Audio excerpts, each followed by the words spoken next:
ये 2014 से पहले ये सब कुछ नहीं था। 2014 के बाद मोदी के आने के बाद ही हुई है। हिंदू मुसलमान वाला। मैडम मैंने आप 2020 में अपने आप भैया आप सुनोगे, अब शांति से सुना, गुस्सा मत करना बड़े भैया, सबको हाथ जोड़ के कह रहा हूँ, पहले बात सुन लो फिर डिफेंड करना। मैडम एक चीज बताते हैं, भाई ने बोला कि 2014 के बाद ही ये सब शुरू हुआ है। वाकई शुरू हुआ है, क्योंकि 2014 से पहले इसी देश में एक्ट ऑफ वर्शिप, इसी देश में वक्फ बोर्ड कानून, इसी देश में 3 करोड़ की आबादी जब 30 करोड़ हो चुकी है, सिख, ईसाई, बौद्ध, जैन, पारसी, इनको जब माइनॉरिटी का अधिकार नहीं मिला है। मेरे बड़े भाई बहुत अच्छी बातें कर रहे हैं, ठीक है, मैं मानता हूँ कि ये गलत नियम है, लेकिन ये भी तो गलत हो रहा है कि मान लीजिए जिनकी आबादी देश में 30 करोड़ है, उनके पास अल्पसंख्यक मंत्रालय है, उनके पास हर चीज़ की स्पेशल अथॉरिटी है, उनके पास वक्फ बोर्ड है। वक्फ बोर्ड, बात सुनिए, वक्फ बोर्ड है, वक्फ बोर्ड के पास देश में तीसरे नंबर पे सबसे ज्यादा जमीन, हाँ अब दूसरे पे चला गया होगा, मुझे पता नहीं। रेलवे के बाद सबसे ज्यादा जमीन वक्फ बोर्ड नहीं, रेलवे और डिफेंस के बाद इनके पास। अच्छा ठीक है, हो सकता है, मेरा अपडेट थोड़ा पहले का। तो भाई साहब बात कर रहे हैं वक्फ बोर्ड को, भाई साहब रोजगार की बात कर रहे हैं, इनको कहना चाहिए वक्फ बोर्ड हमारा कितनी बार सामने आया है और पिछले 10 साल में सरकार से कहा है भाई हम जमीनें दे रहे हैं, तुम उद्योग लगवाओ, और यहाँ जितने बेरोजगार युवा हैं, हिंदू, मुस्लिम, सिख, ईसाई, सबको रोजगार मिलना चाहिए। कोई बात नहीं करता। हमारे मंदिर 2.25 लाख करोड़ पे हर साल वो देते हैं, टैक्स देते हैं ना। यही राम मंदिर बना था, बुरा मत मानना कोई, पूरा देश चिल्ला रहा था, लेकिन वो पैसा हमारे चंदे से बना है। लेकिन फिर भी उद्घाटन करने केवल मोदी चला गया और उन्होंने उसको हाईलाइट रखा। हाईलाइट क्यों रखा?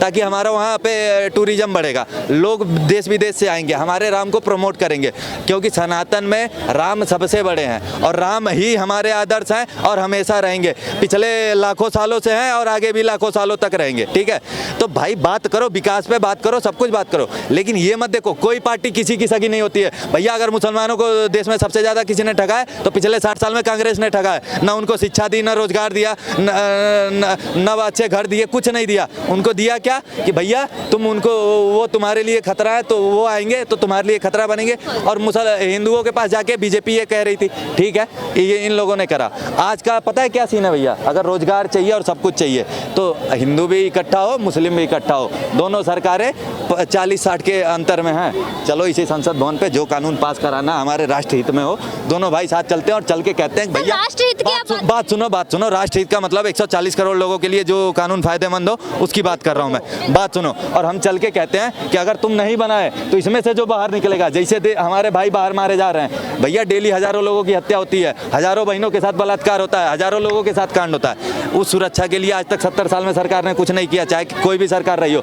आज भले ही मणिपुर जल रहा हो, बात सुनिए, चाहे बंगाल हो, वहाँ पे लोग मणिपुर पे बात करेंगे जो विपक्ष के हैं, और जो पक्ष के हैं वो बंगाल पे बात करेंगे, लेकिन दोनों पे कोई बात नहीं कहेगा। मैं मानता हूँ कि मोदी जी ने गलती की, मणिपुर नहीं गए, लेकिन राहुल गांधी कौन से इतने अच्छे हैं जो संविधान और दलित की बात करते हैं, एक बार बंगाल नहीं गए, एक बार बंगाल नहीं गए, वहाँ पे उल्टा लटका के लड़कियों को मारा जा रहा है। मैडम एक तरफा किसी को बात नहीं करना चाहिए, राष्ट्र हमारा है और इस देश में जब तक शांति है तब तक 140 करोड़ लोग रहेंगे, वरना जिनको अशांति पसंद है, Pakistan, Iraq, Syria, Bangladesh, Afghanistan, Iran, अब गिनवाने लगूंगा तो मैडम शाम हो जाएगा, जाने दो, सब देख ले उठा के। अगर हिंदुस्तान में रहना है भैया, भाईचारा हम भी कायम रख रहे हैं। और ये बात मुद्दा है कि योगी जी ने जो एक मिनट नेम प्लेट वाला जो मुद्दा है, मैडम देखिए, किसी को अपनी आइडेंटिटी बताने के लिए कोई दिक्कत नहीं होनी चाहिए। इस देश में सभी भारत के नागरिक हैं, सबके पास आधार कार्ड, पहचान पत्र, पासपोर्ट है, तो लोग अपना लगा सकते हैं इसमें, भैया कोई दिक्कत की बात नहीं है। अगर आपके दुकान पे के बोर्ड पे ना सलमान लिखा होगा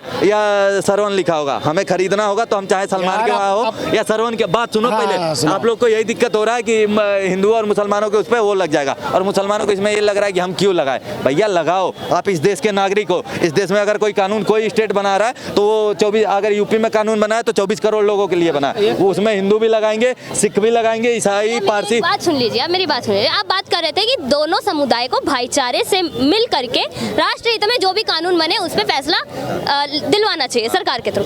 जब सीए और एनआरसी की बात आती है, आप सपोर्ट करते हैं सीए और एनआरसी? बिल्कुल करते हैं। तो फिर एक समुदाय क्यों उसका विरोध करता है? तब भाईचारा कहाँ? एक मिनट मैं बताता हूँ, उस समुदाय का दिक्कत बताता हूँ। ये जितने विपक्ष वाले बैठे हैं ना, 240 का गाना गा रहे हैं। अगर इन्होंने संविधान खतरे में है, संविधान खतरे में है, वही अशिक्षा जो मैं अभी बात कर रहा था, उसी अशिक्षा की देन है कि आज कांग्रेस 240 लेके और सदन में कार्यवाही रोकती है और उल्टे सीधे हमारे राष्ट्रवादियों को कहती है। ये बताइए, इस देश में हिंदू पता है इस देश में कौवें दर्जे का नागरिक है, 8वें दर्जे का नागरिक है।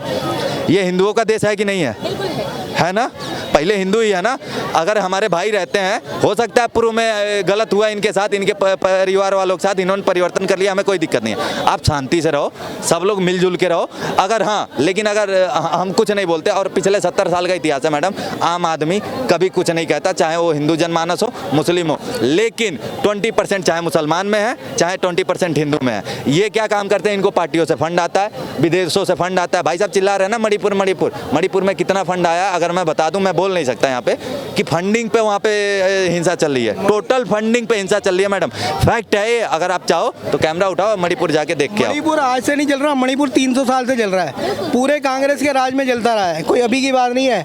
ये कहते हैं मोदी जी ठीक करें, और मोदी जी ठीक करेंगे, उनको और टाइम लगेगा। आप कहना चाहते हैं जो 60 साल में देश में दीमक लगी, क्या कह रहे हैं भैया? अब तो कुर्सी बचेगी नहीं, कुर्सी कहाँ से हो जाएगा? आप 99 सीट लेके ये बात बोल रहे हैं। 99 सीट नहीं मैडम, 140 है उनकी, बाकी जोर तोड़ के चल रहा है। भैया 26 दल मिलके भी उतनी नहीं ले पाए जितनी एक अकेली बीजेपी। अरे मैं अभी इनको ये नहीं पता चला कि 99 100 में से नहीं 543 में से आई हैं, अभी तक ये नहीं पता चला, इनको गिनती नहीं आती। लेकिन पहले क्या था, कांग्रेस तो कुछ नहीं था, पहले खत्म ही था ना। अब एक बार में आपको एक बात बताएं भैया, इसमें दिखा देंगे आपको, में दिखा सुनिए देंगे। मेरी बात। इंदिरा गांधी के बाद कांग्रेस के भी 2 हिस्से हुए थे, कांग्रेस भी 2 पार्टों में बटी थी। जो कांग्रेस पहले देश के लिए काम करती थी, वो कांग्रेस आज लुप्त हो चुकी है। उसके जो नेता हैं कहीं ना कहीं एनडीए में या छोटी मोटी पार्टी में कहीं शामिल हो चुके हैं।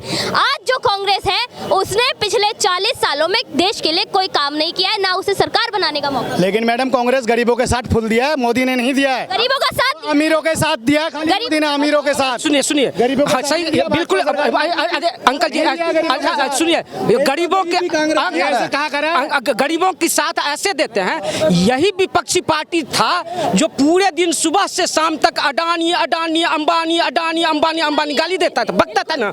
राम मंदिर का न्योता मिला तो उससे परहेज था, और जैसे ही अंबानी की घर में जो है उसकी बेटे की शादी, तो वहाँ पत्तल चाटने पहुंच गए, सारे के साथ पत्तल चाटने। तो अब है सब के सब वहाँ पत्तल चाटने पहुंच गए, उसी को सुबह से तम कर, और उसके बाद तुम कहोगे क्या नहीं अंबानी जो ले रहे हो बीजेपी वाले, जो फंड तुम ले रहे हो, पत्तल चाटने तुम लोग जाते हो। भैया आपको पता है, सुनिए मेरी बात, रिलायंस, जियो, अडानी, टाटा, ये सब कितना रोजगार देते हैं भारत में? मुझे तो नहीं। आज मुंबई जहाँ सुनिए मेरी बात सुनिए 50% हम रोजगार वाले हैं। आप मेरी बात सुनिए, जिस शहर में, जिस मेट्रोपॉलिटन सिटी में, मेरी बात सुनिए पहले, मेरी बात सुनिए, जिस मेट्रोपॉलिटन सिटीज में ये सारे बिजनेसमैन रहते हैं, आज वो भारत का इकोनॉमिकल कैपिटल है, जिसे मुंबई का कौन है यहाँ पे इंडिया में मेट्रोपॉलिटन सिटी बोल रही हूँ भैया। वो कुछ भी है, लेकिन मैं जहाँ तक देख रहा हूँ, सिटी का मतलब नहीं पता कितना इंडिया में, पता है आपको क्या? इंडिया में मेट्रोपॉलिटन सिटी 4 है, ठीक है? गिनवा भी दीजिए नाम। दिल्ली, मुंबई, कोलकाता और चेन्नई, ठीक है, 4 है। अब मेट्रोपॉलिटन सिटी पता ही नहीं इनको, नहीं समझे आप? ये उद्योगपतियों को कांग्रेस वाले सपोर्ट नहीं करते, ये सपोर्ट करते हैं आतंकवादियों को, ये सपोर्ट करते हैं पत्थरबाजों को, ये सपोर्ट करते हैं बांग्लादेशियों को। ये कभी भी इनके खिलाफ नहीं बोलेंगे, ये बोलेंगे। भैया एक बात बताइए, जिस मुंबई की मैं बात कर रही हूँ, वहाँ पहले आतंकी हमले हुआ करते थे, गैंग वॉर्स होते थे, गैंगस्टर्स रहते थे भैया। अब अंडरवर्ल्ड वहाँ पे नहीं है। कौन कह रहा है को धमकी किसने दे दिया? आगे भैया वो लॉरेंस बिश्नोई की किसने धमकी दिया? मुंबई। वो कब दिया? और अभी 2014 से हुआ क्या? और अभी उसके घर पे गोली चल गई, उसके घर पे गोली चल गई, गोली चली है। तो फिर सरकार प्रशासन ने समर्थन दिया। हाँ? सरकार ने, प्रशासन ने समर्थन दिया। गुंडागर्दी खत्म नहीं हुआ, गुंडागर्दी तो अब भी खत्म नहीं हुआ। दिल्ली में कौन? जो वो सेलिब्रिटी है उनके घर पे गोलियां चला तो गरीब कहाँ से? अच्छा एक बात बताइए, आप वहाँ की बात कर रहे हैं, मैं तो हर जगह की बात कर रहा हूँ। 2020 में दिल्ली में दंगा हुआ, आपने खबर क्या होगा? हुआ किसने दंगा करवाया? किसने करवाया? किसने?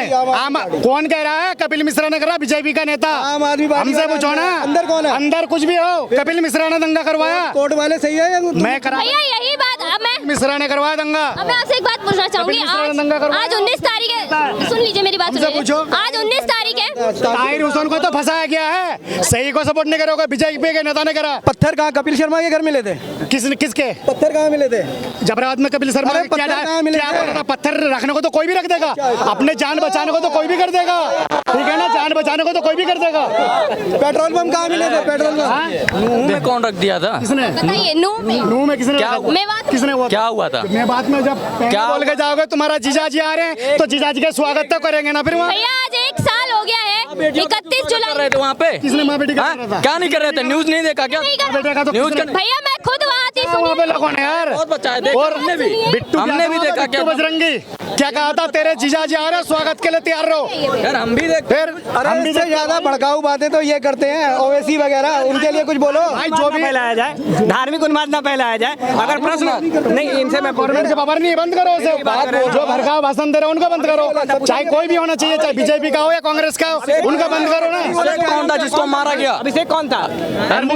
एम्बुलेंस में ले जा रहे थे, उसको तलवार। विधायक ने नहीं बोला कि प्याज की तरह आहुति चढ़ गया ना अभिषेक, भाईचारे की आहुति चढ़ गया ना अभिषेक। ये बात करेंगे, चलिए बिट्टू बजरंगी की बात करते हैं। ये बिट्टू बजरंगी को गलत बोल रहे हैं, मैं मानता हूँ कि वो गलत है, मैं मान लिया, लेकिन ये मैं बोलना चाहता हूँ, अगर बिट्टू बजरंगी से आपकी दुश्मनी है तो बाकी वहाँ पे जो लोग मरे, महिला- पिटा गया, जिन महिलाओं के साथ गलत हुआ, उसके बारे में कुछ क्यों नहीं बोलते, उसका विरोध क्यों नहीं करते? देखिए एक भाई मुंह बंद नहीं, सुनो। हाँ, बताइए, बताइए। बिच्छू जब जा रहा तुम निकाल लो, कोई बात नहीं, निकाल लो, जो यात्रा निकाल लो। भैया 22 तारीख को क्या बोला उसने, क्या बोला था, तुम्हारा जीजा जी आ रहे हैं, स्वागत के लिए तैयार रहो। तो लोग तैयार थे भाई, जिसने बोला था तुम इंटरव्यू से स्वागत। उनको- आप एक बात बताइए, देश में लोकतंत्र है नहीं? बिल्कुल है लोकतंत्र, कानून है नहीं है? एक मिनट। कानून के दायरे पे चलो। तो जब बिट्टू बजरंगी का बयान आपको गलत लगा था, सुनिए मेरी बात, बिट्टू बजरंगी का बयान यदि आपको गलत लगा था तो कानून का सहारा देगा ना, कानून के सहारा तो उनको भी लेना चाहिए ना, कानून के मेरी सहारा बात उनको भी सुनिए, करना एक चाहिए। मिनट अंकल, बिट्टू बजरंगी का बयान आप लोगों को गलत लगा था तो कानून का सहारा लेते हैं, पत्थरबाजी कहाँ तक सही है? तो पहले उन्होंने भी करा है, वो तो कोई तलवार लेके गया था भाई, मैं एक चीज मैं इनसे पूछना चाहूँ, एक चीज इनसे पूछना चाहूंगा मैं, जैसे ये बोल रहे हैं ना कि बिट्टू बजरंगी ने ऐसा बोला तो ये चीज हुआ, ठीक है, आपकी दुश्मनी अगर बिट्टू बजरंगी से है तो बिट्टू बजरंगी से जाके निपट लीजिए। आपकी दुश्मनी अगर किसी दूसरे से है, उससे जाके, हाँ, आपका ओवैसी जब बोलता है, एक साथ है। आपका ओवैसी जब बोलता है कि 15 मिनट के लिए फौज हटा दो, धरधरा देंगे, तो उस समय हम एक मिनट, बीजेपी- अरे सुन लो भाई, बीजेपी सुन लो मैम, क्या हम हिंदू मुस्लिमों पे पत्थर चलाते हैं? क्या उनको हम मारते हैं जब इनका वैसे ही बोलता है तो ये बात करते हैं? मैं कहता हूँ अब सेशन मत दिखाइए जो ऐसा नहीं बोला था, बोला था। ऐसा नहीं भैया बोला कल भी ये बात आई है, कल की उन्होंने बात। बोला। हाँ, ई राजा सिंह की बात कर रहे हो ना, उसी बात पे बोला था। राजा सिंह ने ही बोला था ये बात। देखिए, गलत का विरोध करना मैडम सीखिए। भी नाम भूलिएगा, मैडम का मैं। धार्मिक उन्माद मत फैलाइए। नहीं, अभी तो हारिए। भैया कल का ही बयान सुनिए, कल का ही बयान सुनिए। टी राजा सिंह कह रही हूँ, तौकीर राजा ने पहले कहा था कि हम 30 हिंदू लड़कियों का इस्लाम में कन्वर्जन करवाएंगे। कल उन्होंने बयान दिया है कि 21 जुलाई को सामूहिक निकाह करवाएंगे। ये कैसे बयान है?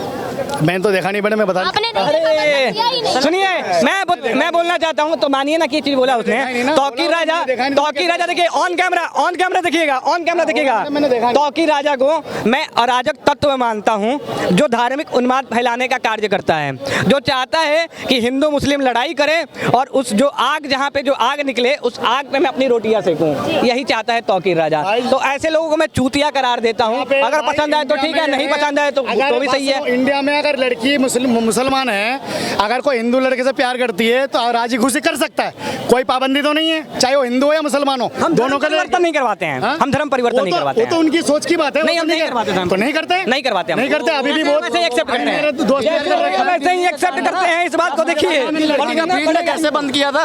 भाई- श्रद्धा को कैसे बंद किया था? अब सरदार फ्रीज में बता दो भैया। ये तो भाई पता नहीं भाई। कैसे नहीं पता यार? भैया, ये तो पता नहीं भाई आप कि क्या बात नहीं उम्र में है। बड़े हैं, आपको अच्छी बातें यहाँ पे सिखानी चाहिए युवाओं को। आप आ रहे हैं धार्मिक उन्माद फैला दे रहे हैं। मैं तो कर ही नहीं रहा, अभी लोग धार्मिक कर रहे हो, मैं तो कुछ कर ही नहीं अभी मेवात वाले बात पे आपने किसका सपोर्ट करा? सपोर्ट कुछ नहीं किया, मैं कहा जो गलत है कानून सजा देगा, किसी के हाथ में बात नहीं बोला था उस समय। नहीं, पहले मैं बोल चुका हूँ, ये कल भी यही बात बोला। कैमरा में देखिए।